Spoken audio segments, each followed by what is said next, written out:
कुछ ठीक नहीं है। क्या जदयू में एक बार फिर से गुटबाजी बढ़ गई है?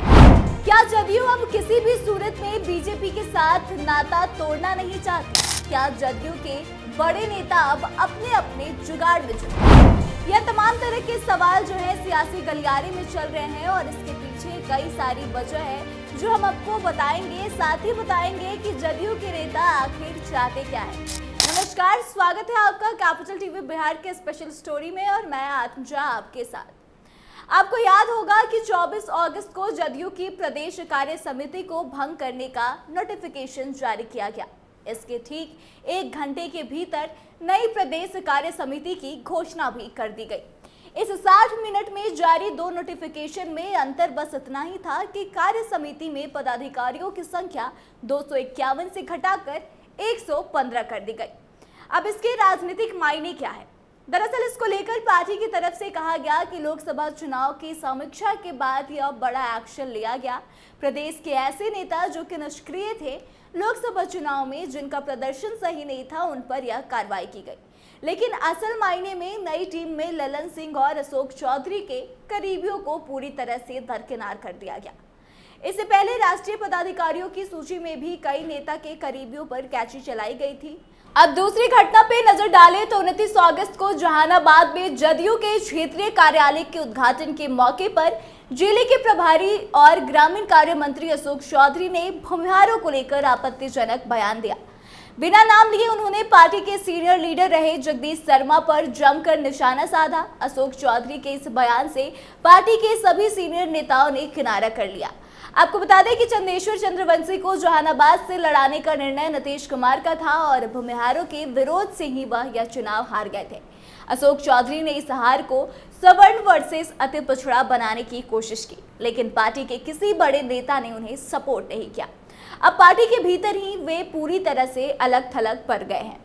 वहीं तीसरी घटना पे नजर डालें तो पार्टी के सीनियर लीडर केसी त्यागी ने राष्ट्रीय मुख्य प्रवक्ता के पद से 1 सितंबर को इस्तीफा दे दिया। अपने इस्तीफे में उन्होंने लिखा कि निजी व्यस्तता के कारण वो पार्टी के प्रवक्ता पद से न्याय नहीं कर पा रहे हैं, इसलिए वह यह पद छोड़ रहे हैं। लेकिन अब सवाल यह उठ रहा है कि 1 सप्ताह पहले 23 अगस्त को उन्हें यह जिम्मेदारी जब सौंपी गई थी, उस पद को उन्होंने स्वीकार ही क्यों किया?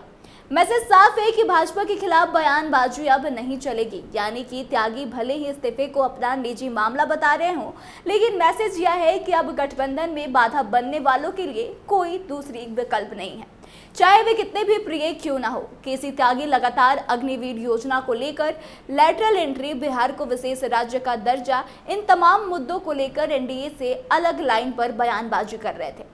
जदयू में मात्र 8 दिनों के भीतर हुए इस घटनाक्रम के बाद सियासी गलियारों में अटकलें अब शुरू हो गई है कि क्या पार्टी के अंदर खाने में सब कुछ ठीक नहीं चल रहा। वहीं आपको बता दें कि इस मामले पर एमएलसी नीरज सिंह ने कहा कि नीतीश कुमार के नेतृत्व में जदयू 100% ग्रास रूट लेवल पे ठीक से काम कर रही है। जदयू का ट्रैक रिकॉर्ड है, यहाँ सभी नेताओं ने नीतीश कुमार के नेतृत्व को स्वीकारा है। वर्कर के तौर पर यहाँ हर जाति और धर्म के लोग हैं। उनकी नीतियां समाज के हर तबके के विकास पर रिफ्लेक्ट करती है। लेकिन अगर थोड़ा पीछे जाएं, इतिहास को देखें, तो आपको याद होगा कि इससे पहले आरसीपी सिंह को राष्ट्रीय अध्यक्ष बनाया गया था। तब ऐसा आरोप लगा था कि पार्टी के भीतर आरसीपी सिंह ने अपना एक पैरेलल सिस्टम डेवलप किया। यही कारण है कि उन्हें पार्टी से बाहर का रास्ता भी दिखाया गया। और अब सियासी गलियारों में चल रही अटकलों की माने तो पार्टी के राष्ट्रीय कार्यकारी अध्यक्ष बनने के बाद संजय झा संगठन को अब पूरी तरीके से अपने हिसाब से तैयार करना चाहते हैं। और यही कारण है कि ललन सिंह के करीबियों को पार्टी से धीरे धीरे करके किनारे किया जा रहा है। वहीं दूसरी तरफ अशोक चौधरी भी अपना दबदबा बनाए रखना चाहते हैं। इन सबके बीच मनीष वर्मा की एंट्री भी संगठन में हो चुकी है और चर्चा इस बात की है कि संगठन के भीतर वो अपना एक अलग गुट तैयार करने में जुटे हैं। साफ कहे तो हर कोई नीतीश कुमार का उत्तराधिकारी बनने की कोशिश में जुटा है। विधानसभा चुनाव तक किसी भी सूरत में बीजेपी के साथ जदयू का रिश्ता खराब ना हो, इसके पक्षधर ललन सिंह, संजय झा और विजय चौधरी हैं। संजय झा को भाजपा के प्रति सॉफ्ट नेता हमेशा से माना जाता रहा है। उनको राष्ट्रीय कार्यकारी अध्यक्ष बनाए जाने का भी एक कारण यह रहा कि दोनों के बीच रिश्ते काफी मधुर रहे। ललन सिंह भी किसी भी सूरत में केंद्रीय मंत्री का पद खोना नहीं चाहेंगे, लेकिन जदयू का मतलब तो बस नीतीश कुमार ही है और बिना नीतीश के जदयू को एकजुट रख पाना काफी ज्यादा टफ है। वर्कर से लेकर बड़े नेता तक सभी नीतीश कुमार का साथ तो देते रहे हैं।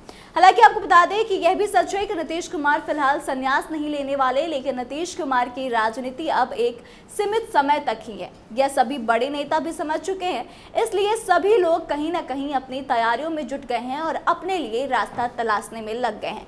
और इसी का उदाहरण जो ये अभी 3 घटनाक्रम की चर्चा हमने की वह सामने देखने को मिला। तो क्या आपको भी लगता है कि आने वाले समय में जदयू में काफ़ी ज़्यादा मुश्किलें बढ़ जाएगी और जदयू को एकजुट रख पाना नीतीश कुमार के लिए काफ़ी प्रॉब्लम क्रिएट करेगा? आप कमेंट करके अपनी राय जरूर बताएं और आगे ऐसे स्पेशल स्टोरीज के लिए देखते रहे कैपिटल टीवी बिहार। धन्यवाद।